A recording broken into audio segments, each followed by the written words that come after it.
하나님의 말씀 함께 보겠습니다. 예레미야서 7장 30절에서 8장 3절까지 말씀입니다.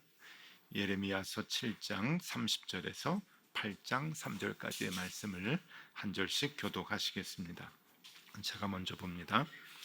여호와께서 말씀하시되 유다 자손이 나의 눈앞에 악을 행하여 내 이름으로 일컬음을 받는 집에 그들의 가증한 것을 두어 집을 더럽혔으며 흰놈의 아들 골짜기에 도벳사당을 건축하고 그들의 자녀들을 불에 살랐나니 내가 명령하지 아니하였고 내 마음에 생각하지도 아니한 일이니라. 그러므로 여호와께서 말씀하시니라. 날이 이르면 이곳을 도벳이라 하거나 흰놈의 아들의 골짜기라 말하지 아니하고 죽음의 골짜기라 말하리니 이는 도벳의 자리가 없을 만큼 매장했기 때문이니라. 이 백성의 시체가 공중의 새와 땅의 짐승의 밥이 될 것이나 그것을 쫓을 자가 없을 것이니라. 그때 내가 유다 성읍들과 예루살렘 거리에 기뻐하는 소리, 즐거워하는 소리, 신랑의 소리, 신부의 소리가 끊어지게 하리니 땅이 황폐하리라. 여호와의 말씀이니라. 그때 사람들이 유다 왕들의 뼈와 그의 지도자들의 뼈와 제사장들의 뼈와 선지자들의 뼈와 예루살렘 주민의 뼈를 그 무덤에서 끌어내요.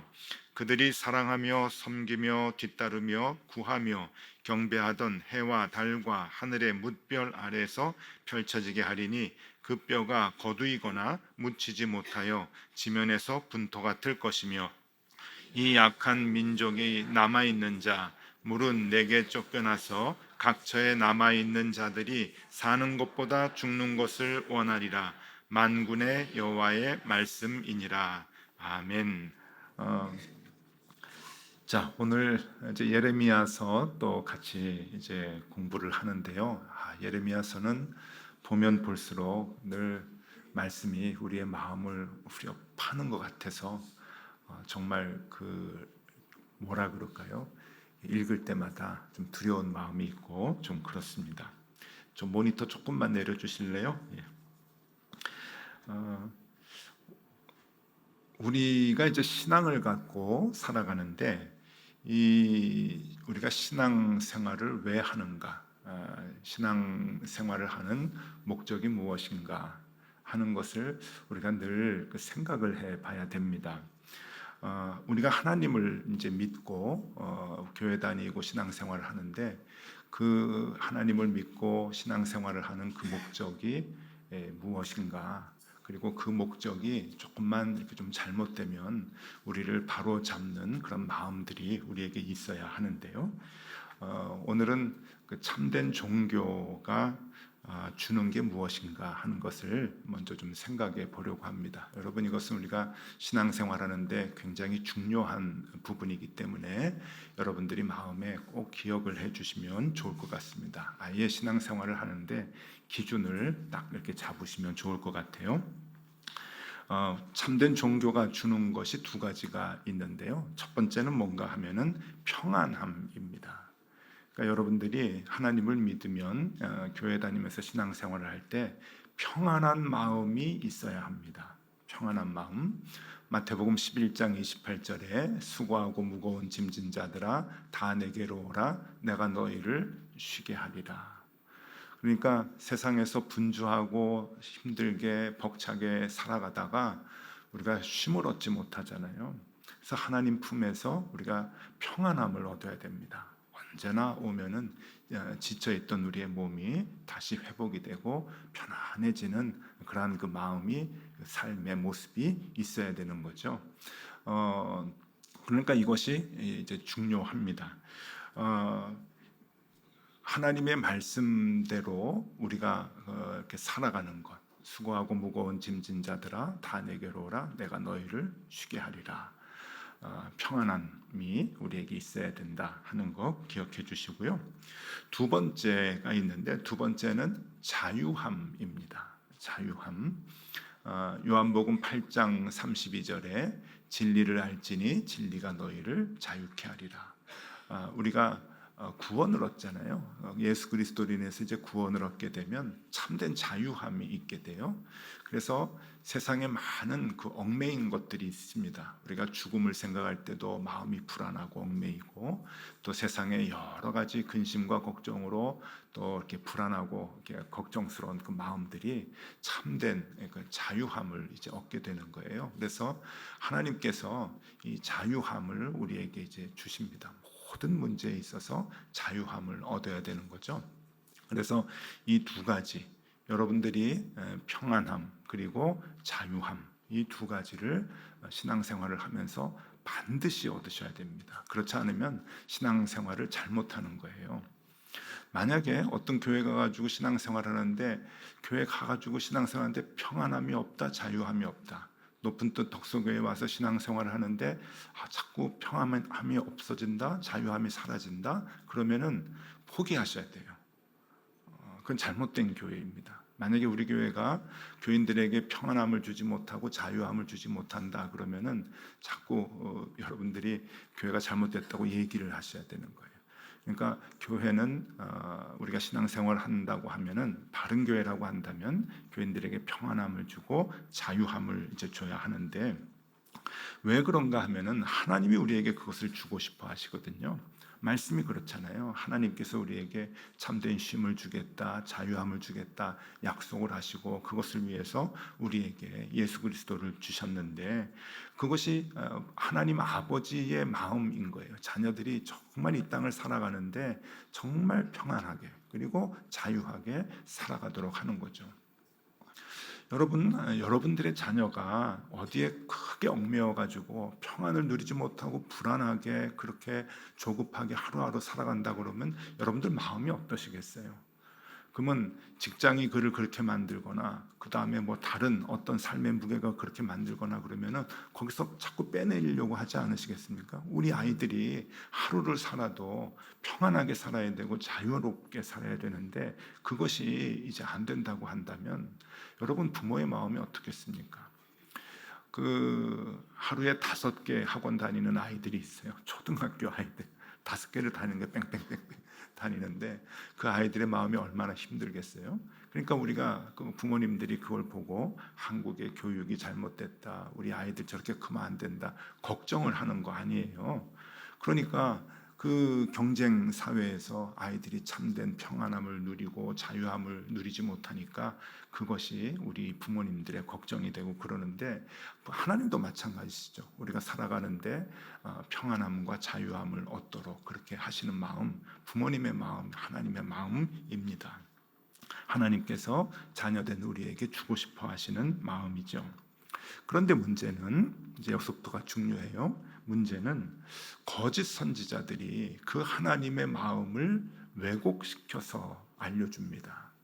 그러니까 하나님의 마음을 알려주는데, 하나님의 마음이 자녀들에게 자유함과 평안함을 준다고 하는 것을 바꿔서 얘기해 주는 거예요. 그게 하나님의 마음이 아니라 하나님의 마음은 다른 것이다 라고 자꾸 왜곡을 시켜주는데, 두 가지 왜곡을 시켜줍니다. 하나는 복의 개념을 왜곡시켜주고요, 아버지 하나님께서 주시는 복, 자녀에게 주고자 하는 복이 무엇인 줄 아느냐, 그래서 그 복을 왜곡시키고, 또 하나는 복 받는 법을 왜곡시킵니다. 그래서 복 받는 법, 이렇게 해야 복을 받는다. 그러니까 다 거짓이에요. 복 받는 법도 거짓이고, 그 복 받는 법을 행해서 얻는 복도 거짓이라고 하는 거예요. 다 왜곡돼서 가르치는 것이 거짓 선지자들의 그러한 그 가르침이다라고 하는 건데, 오늘 하나님께서 이제 그것을 지적을 하시는 거예요. 거짓 선지자들이 그 못된 짓을 하고 있다. 복의 개념도 바꿔놓고 그 복 받는 법도 바꿔놓는데, 자, 어떻게 이제 복의 개념을 바꿔놓느냐, 복 받는 법을 바꿔놓느냐. 31절 말씀입니다. 31절에 흰놈의 아들 골짜기에 도벳 사당을 건축하고 그들의 자녀들을 불에 살랐나니 내가 명령하지 아니하였고 내 마음에 생각하지도 아니한 일이니라.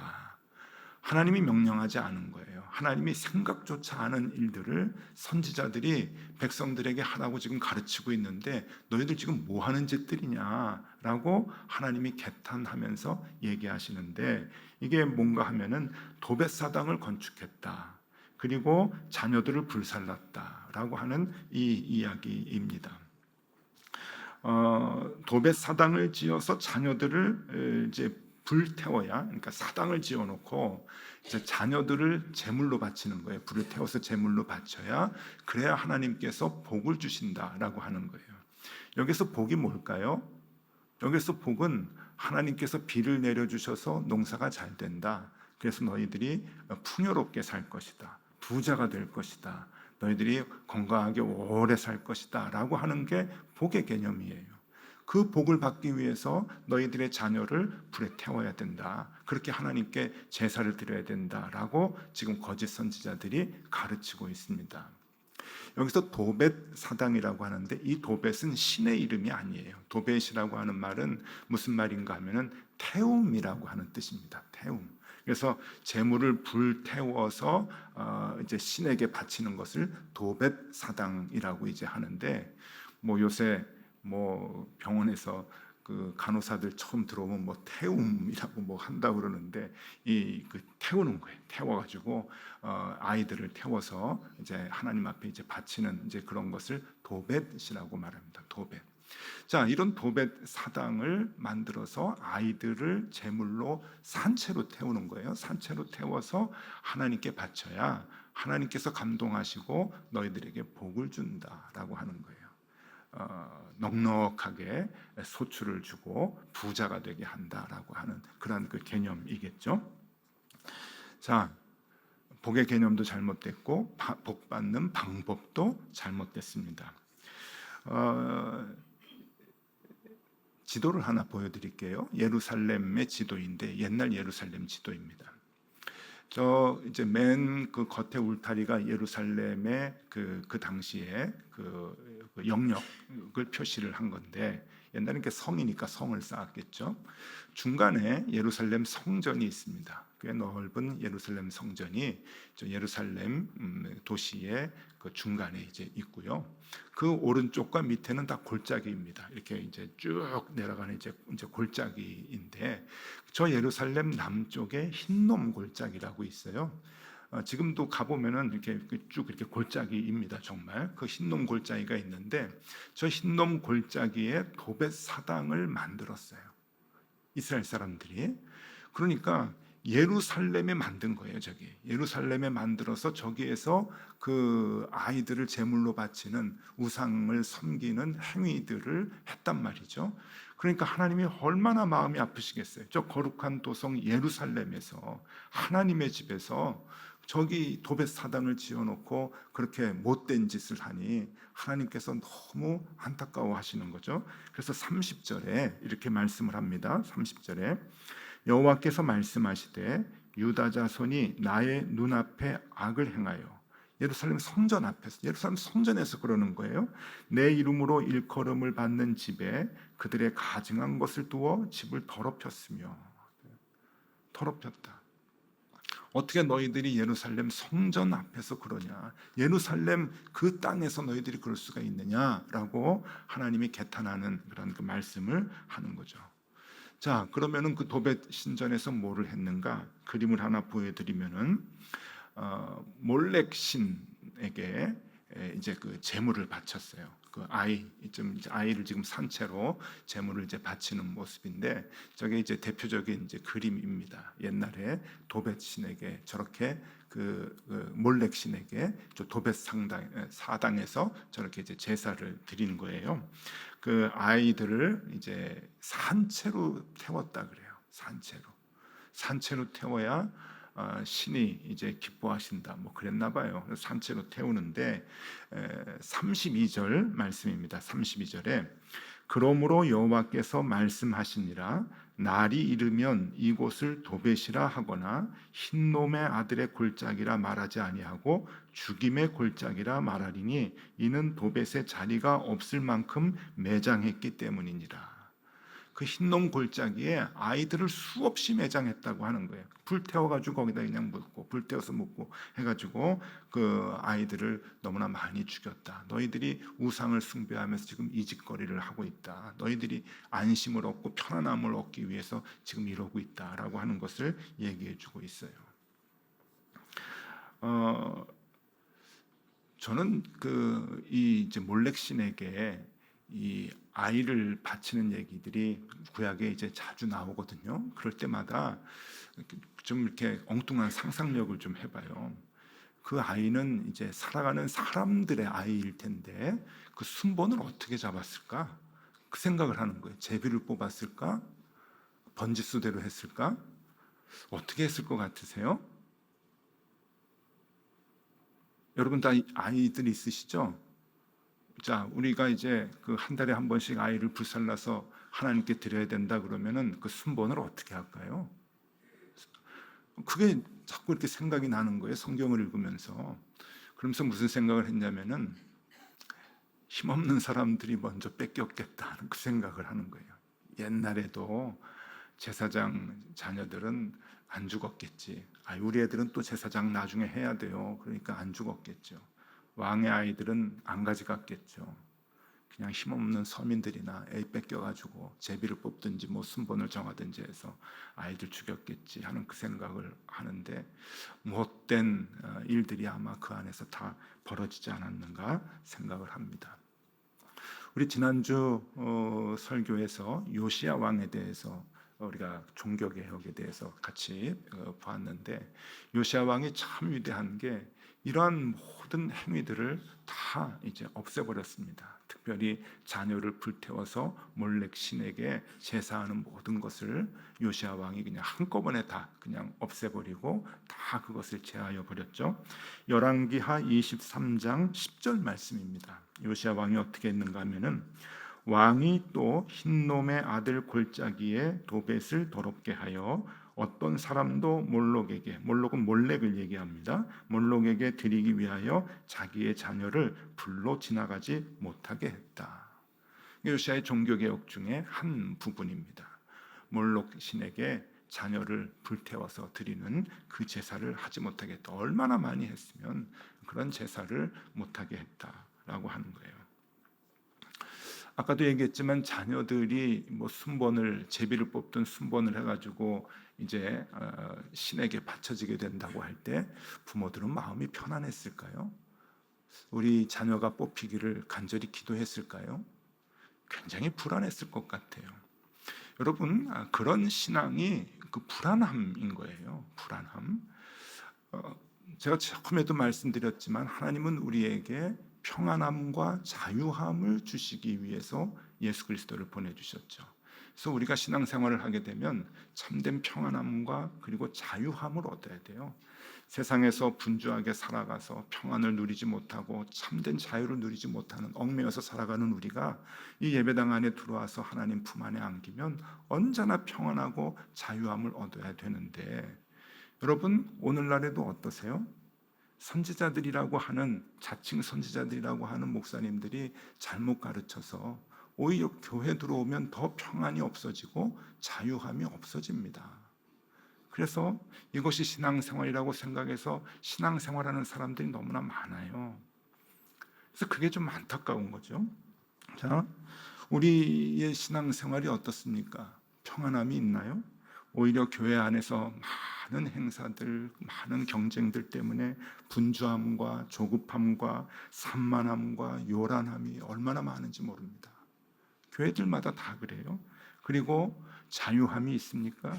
여러분, 임직식 할 때 헌금하라 그러죠. 건축할 때 헌금하라 그러죠. 특별 새벽 기도 때 빠지지 말라 그러죠. 이름 올린다 그러죠. 막대 그래프 올려놓죠. 자유함이 없어요. 저희 먼 친척이 한 20년 됐나요? 장로님 된다고 걱정을 하더라고요. 피택됐다고. 그래서 왜 걱정을 해요? 그랬더니 3천만 원을 내야 된대. 20년 전에 3천만 원. 그런데 그 분이 그 가정이 그렇게 넉넉한 가정이 아니었어요. 그래서 결국은 이제 집 담보로 해서 융자를 얻어서 헌금을 냈어요. 내가지고 이제 장로님이 되셨는데, 여러분 그런 교회가 있습니다. 있어요. 장로할 때는 몇 천만 원, 안수집사 권사할 때는 뭐 몇 천만 원 해가지고 헌금을 하라고 강요하는 데가 있어요. 그러면 100번 양보해서 가능하다. 그래, 뭐 헌금할 수 있지라고 하면은 그럼 얼마를 헌금해야 되는가? 저는 재산의 퍼센테이지를 해야 된다고 생각을 해요. 만약에 한다면 하면 안 되는데, 100번 양보해서 한다고 하면은 좀 많이 갖고 있는 사람은 거기에 대해서 몇 퍼센트, 적게 가지고 있는 사람은 거기에 대해서 그렇게 비율로 해야지. 일률적으로 하면은 돈 많은 사람은 그냥 편안하게 3천만 원 내지만, 저희 그 친척같이 힘들고 어렵게 살아가는 사람은 괴롭단 말이에요. 괴로워요. 여러분, 교회가 왜 괴로움을 줍니까? 왜 불안함을 줘야 됩니까? 그런 교회는 교회가 아니에요. 뛰쳐나가야죠. 여러분, 헌금만 그러나요? 봉사하는데 또 불안함이 있습니다. 봉사하는데 자유함이 없어요. 특별 새벽기도 해가지고 임직자들, 중직자들은 다 나오라고 그러고, 안 나오면 체크하고 출석 체크하고, 그런 교회들도 많이 있습니다. 제가 부목사로 있을 때 저보고 어떤 분이 얘기해요. 새벽기도 할 때마다 목사님 뒤에 앉지 마세요 그래. 내가 왜 뒤에 앉는 것까지 뭐라 그래요? 그랬더니 목사님 뒤에 앉으면은 교인들 출석 체크하는 것 같다고 뒤에 앉지 마시라고. 목사님 뒤에 앉아 계시면 불안하대요. 아 그래요? 그래서 그 다음부터는 뭐 아무데나 앉았죠. 앞에도 앉고 중간에도 앉고 그러는데, 반대도 있어요. 어떤 권사님은 그 교회는 조금 커서 새벽 기도에 찬양대가 있었는데, 새벽 기도 찬양대에 목숨을 건 권사님이 한 분 계세요. 근데 가끔 쪽지를 당회에다가 올리는 거예요. 무슨 쪽지냐면은 어떤 목사님이 출석을 많이 하고 어떤 목사님이 결석을 많이 했는가를 올리는 거예요. 그분은 그 성가대석이 거진 이렇게 마주보게 돼 있거든요. 그러니까 다 보고 목사님들 안 나오면은 오늘 누가 어느 목사님 안 나왔다, 어느 목사님 안 나왔다. 우리가 왜 이렇게 살아야 돼요? 왜 이렇게 자유함이 없나요? 왜 이렇게 평안함이 없나요? 조금 피곤하면 자면 되지. 새벽 기도가 우리에게 뭐를 준다고? 여러분, 헌금에 대해서 그렇고 봉사에 대해서 그렇고 출석에 대해서 그렇고 자유하셔야 됩니다. 자유하셔야 돼요. 제가 여러분들 헌금 얼마 하는지 전혀 모릅니다. 안 봅니다. 제가 유일하게 11조 헌금 누구 했느냐 안 했느냐라고 우리 회계 간사에게 물어본 게 딱 한 사람 있어요. 누군가 하면은 우리 딸. 우리 딸 아이가 직장 생활을 이제 시작을 해가지고 이제 아이 월급 얼마 받는지 안 가르쳐 줘요. 그래서 얘가 11조를 하는지 안 하는지, 월급을 얼마 받는지 그 알아보기 위해서 우리 회계 간사한테 물어본 적이 있어요. 그거 외에는 저는 여러분들 얼마 헌금하는지 정말 모릅니다. 이제 일부러 안 봐요. 보면은 여러분들 얼굴 볼 때 선입견이 있을 것 같아서. 여러분 헌금에 대해서도 자유하세요. 어떤 분들이 그러세요. 목사님 헌금해야 복 받는 거 복을 받는데 그거 알려주셔야 그게 목사님 역할 아닙니까? 그래서 그런 얘기를 들어가지고 제가 한때 살짝 유혹을 좀 받았어요. 아 그래, 헌금 11조 제대로 해야 복 받는 거 알려줘야지. 왜 교인들이 복 받는 그 방법을 목사가 알려주지 않을까? 내가 알려줘야지라고 살짝 유혹을 받았는데, 가만히 생각해 보니 11조 열심히 해가지고 받는 복, 그 복은 뭐예요? 11조를 해야 복 받는다고 할 때 많은 사람들이 그 복은 무슨 복이라고 생각을 할까요?